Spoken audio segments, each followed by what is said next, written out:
Good evening.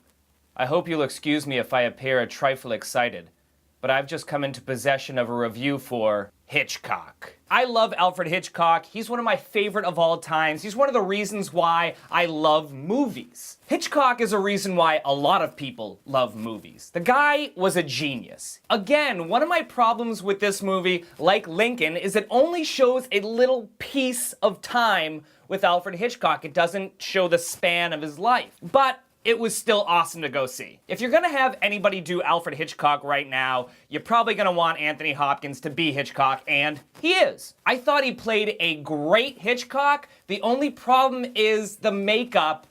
I didn't see Hitchcock, I still saw Hopkins. But you can forgive that, I guess. Hellen Mirren, who's phenomenal, plays Hitchcock's wife, Alma. And she pretty much is the reason why Alfred Hitchcock was so good. Behind every good man, there's a woman. This movie kind of shows almost that love-hate relationship between he and his wife, but you realize that without her, there is no Hitchcock. She was a hip lady, man. Aside of Hopkins and Mirren, it also had Jessica Biel and Scarlet Johansson, plus a bunch of other actors that you've seen in a bunch of other movies, and it was a great cast. This movie revolves around Hitchcock making Psycho. Hitchcock's made 46 films, and people keep telling him that he should quit while he's ahead, but he's not alive unless he's making a movie, so he decides to go find something else, and he finds Psycho. The studio that he's working with, Paramount, doesn't want to do Psycho, but he says, screw you, I'm gonna go fund it by myself, and then you're gonna distribute it, and they were like, okay. So he goes and makes it, they distribute it, it becomes one of the greatest films of all time. Psycho is based on Ed Gein, who's one of the most well-known serial killers of our times. Alfred Hitchcock was one of the creepiest, most twisted directors we've had in our lifetime,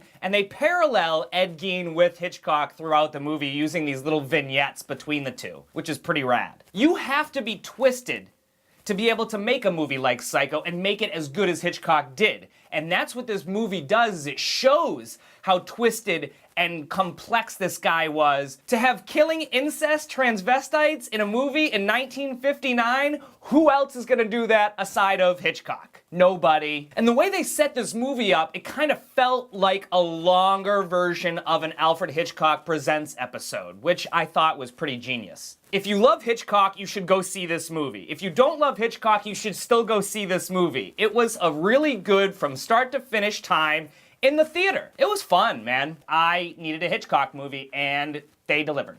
So there you go. So on the chronometer, people, there is no doubt the tub is full on this one, and there might be a butcher knife hidden inside. So you better ask Mother if you can eat it. I don't know if I've said this before, but you should probably comment, share, like, subscribe to BBR. I mean, if you want to. And obviously I have to ask this question, what is your favorite Hitchcock movie? Better yet, what is your favorite Hitchcock scene? There's a lot of them out there, so it might be hard to say. Brum bum ba ba ba boom bum bum. Here. MacGuffin. I just like saying MacGuffin. If you don't know what it is, look it up. Famous Hitchcock.